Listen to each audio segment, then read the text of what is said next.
धर्मसंवर्धन्यम्बिकायाः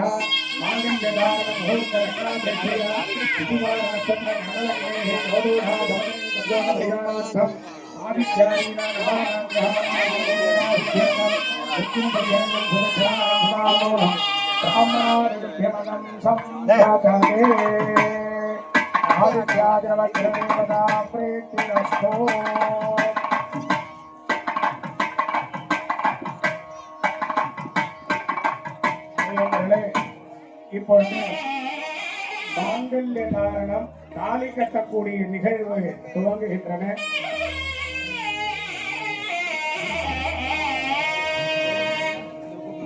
தாலி கட்டக்கூடிய நிகழ்வு துவங்குகின்றன. எல்லோரும் அம்பாளை மனதார வேண்டி நீண்ட சுமங்கலி பாக்கியத்தோடு இந்த உலகமே வாழ வேண்டும் என்று வேண்டிக் இப்பொழுது மாங்கல்ய காரண நிகழ்வினை மங்களவாத்தியங்கள் முழங்க துவங்குகின்றோம்.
ओम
श्री नवपति भगवती सहस्राक्षरमणेन्द्रो वन्दे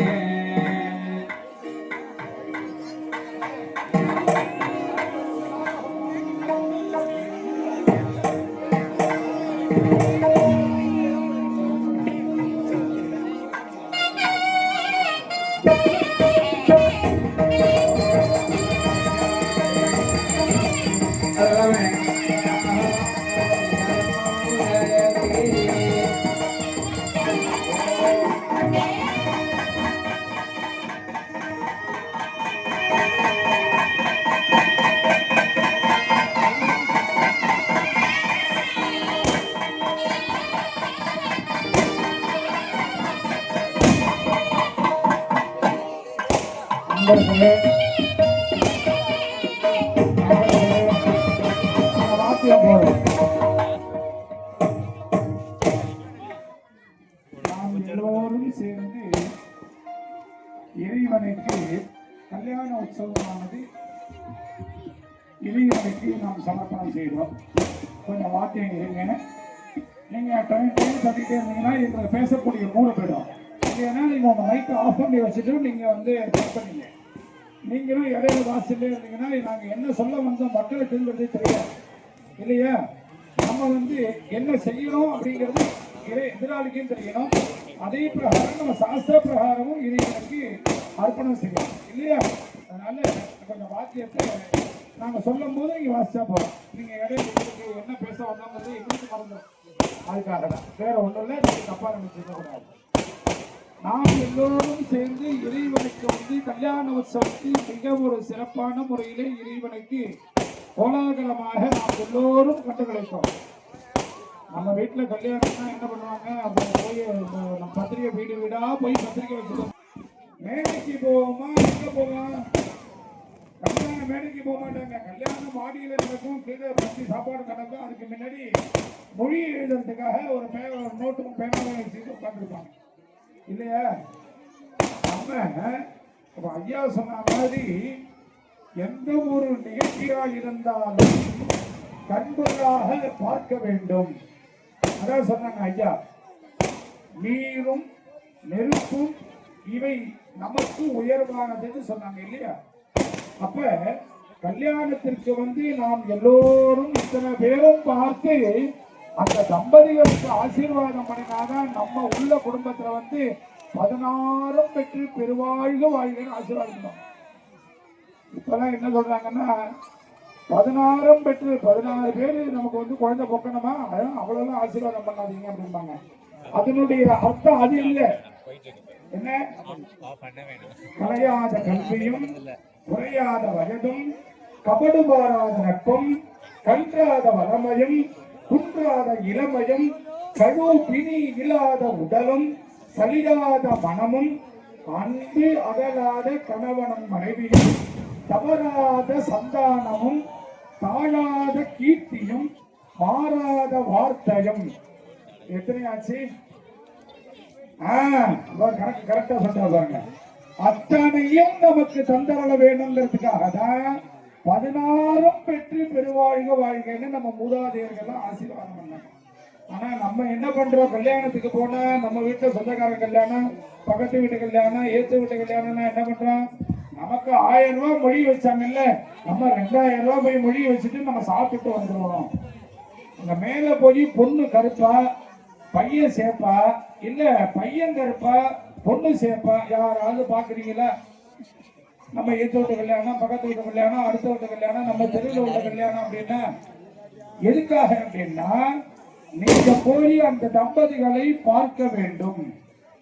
அந்த தம்பதிகளை பார்த்து ஆசீர்வாதம் பண்ணினோமானால் அந்த தம்பதிகள் ஐயா சொன்ன மாதிரி சூரியன் சந்திரன் இருக்கும் வரையில் அந்த தம்பதிகள் அந்யோன்யமாக இருப்பார்கள், தம்பதிகள் பிரியாத இருப்பார்கள்.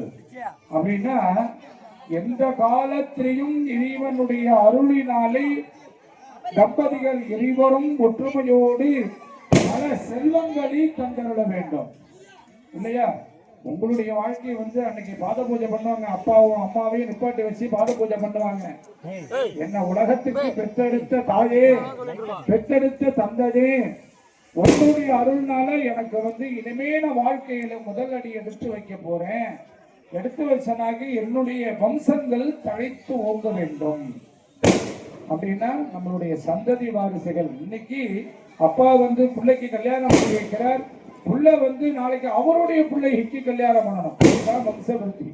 இந்த வம்சவர்த்தி தழைத்து ஓங்க வேண்டும் இறைவனை பிரார்த்தனை செஞ்சுட்டு இப்ப கல்யாணம் முடிஞ்சிருக்கு. கல்யாணம் முடிஞ்சனாக்கி இப்போ வந்து பொறி எல்லாம் ஹோமம் பண்ண போறோம். பொறி ஹோமம் பண்ணினாக்கும் உங்களுக்காக இந்த சீர்வரிசை சாமான்லாம் அதுக்காக ரெடியா வச்சுருக்காங்க. நீங்க எல்லாரும் கவர்லாம் போட்டு யாராருக்கு என்னென்ன கொடுக்கணும்னா ராஜி அவர்கள் கொடுத்தாங்க. அந்த மாதிரி எல்லாருக்கும் கொடுக்குற மாதிரி எல்லாத்தையும் ரெடி பண்ணீங்க. ஹோமம் முடிஞ்ச உடனே எல்லாரும் அப்படியே இந்த மொழி பணம் இறைவனுக்கு வந்து செலுத்த வேண்டும்.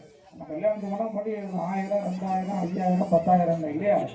நம்மளுடைய சுவாமி வந்து நமக்கு வாழ்க்கையில வந்து பிரகாசத்தை கொடுக்க போற நம்மளுடைய இறைவனுக்கு எவ்வளவு செய்கின்றோமோ 1க்கு 10 மடங்கு பலன். இன்னைக்கு இவ்வளவு பேர் சேர்ந்திருக்கோம். இதெல்லாம் காரணம் என்ன? நம்ம ஏதாவது பண்ணினோமா, நம்ம ஏதாவது வெளியூர்ல போனா நம்ம போய் கல்யாண உற்சவத்தை நடக்குதுன்னா கும்பாபிஷேகத்தை பார்த்துட்டு கல்லத்தில் போட்டுட்டு வந்துருவோம். நம்ம ஊர்ல நம்ம கல்யாண சுந்தரேஸ்வரர் எதுவும் நம்ம ஊருடைய மகிமை இத்தனை காலமா உங்களுக்கு எல்லாம் ரொம்ப சொன்ன மாதிரி பழமை வாய்ந்த ஆலயம்.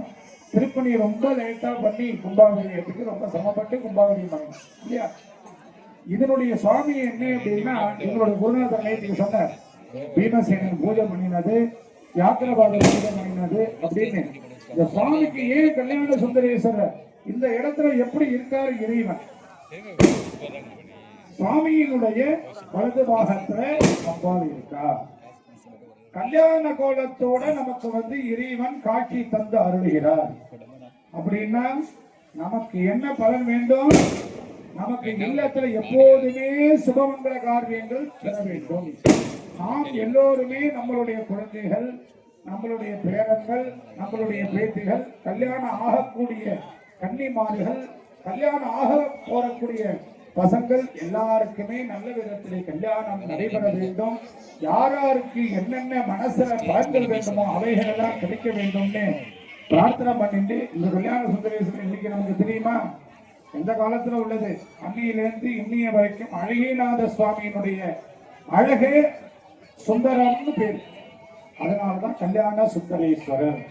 அம்பாள் வந்து இடது பாகத்துல, இறைவனுடைய இடது பாகத்துல நீங்க போனீங்கன்னா, மதுரையில போனீங்கன்னா மீனாட்சி சுந்தரேஸ்வரர் பார்க்கலாம்.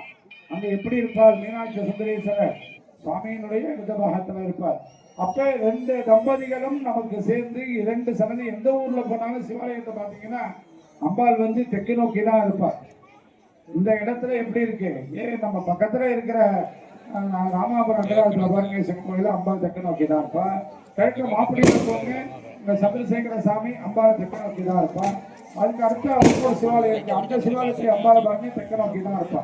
ஆனா இதுக்கு மேற்கு இருக்காரு பாருங்க பாண்டவண்டீஸ்வரர், அந்த ஆலயத்திலையும் பாருங்க அம்பாள் வந்து தெற்கு நோக்கி தான் இருப்பா இல்லையா? இந்த ஆலயம் வந்து நடுநாயகமாக காவேரியினுடைய வடக்கு பாகத்தில் வந்து கல்யாண சுந்தரேஸ்வராக காட்சி தருகிறார். நீங்க எல்லாரும் மனசால இறைவனை பிரார்த்தனை பண்ணி பிரதோஷ வழிபாடுகள் செய்து தினந்தோறும் ஆலயத்திற்கு வந்து வழிபாடு செய்து அர்ச்சனைகள் செய்தால் நம்மளுடைய வம்ச பாரம்பரியங்கள் நன்றாக இருக்க வேண்டும்.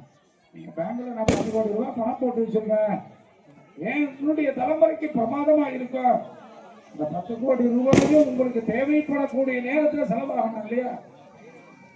பசிக்கும் போது சாப்பிட்டாதான், பசி இல்லாத போது சாப்பிட்டு என்ன பிரயோஜனம் இல்லையா? எத்தனை ரூபாய் இருந்தாலும் அதை நல்ல விதத்தில் செயல்பட வேண்டும்ங்கிறதுக்கு என்ன வேணும்? புண்ணியம் வேணும். நம்மளுடைய சரீரம் என்ன? அழுக்கிலிருந்து ஏற்படக்கூடிய இந்த சரீரம், இந்த பாப சரீரத்தை போக்குவதற்கு என்ன வழி? இறைவனுடைய வழிபாடு மட்டுமே. உலகத்திலே அழியாத செல்வம் என்ன? நமசிவாயமும் நாராயணாவும் தான். இந்த இறைவனுடைய வழிபாட்டினாலே நமக்கு ஏற்படக்கூடிய அனைத்து கஷ்டங்களும் நிவர்த்தியாகி சுகமாக வாழ வேண்டும் என்று பிரார்த்தனை செய்து இங்கே மொழிப்பணம் சமர்ப்பணம் செய்வதற்கு இங்கே 2 பேர் தட்டை எடுத்துட்டு வருவாங்க. உங்களால இறைவனுக்கு என்ன கொடுக்க முடியுமோ அவைகளை கொடுத்து இங்கே தீபாவளி முடிந்த உடனே இங்கே வந்து பிரசாதத்தை பெற்று எல்லோரும் பல்லாண்டு காலங்கள் வாழ இறைவனை பிரார்த்தனை செய்து இப்பொழுது ராஜஹோமத்தை தொடங்குகின்றோம். இது அர்ச்சகர் அவர்கள் தாம்பாளத்தை எடுத்து அந்த நம்மளுடைய ஊர் முக்கியஸ்தத்தை கொடுப்பாங்க. அவங்க எல்லாத்தையும் அப்படியே மொழிப்பணத்தை வாங்கிட்டு வந்து இறைவன்கிட்ட சமர்ப்பணம் பண்ணுவேன். ஓம் நம சிவாய்.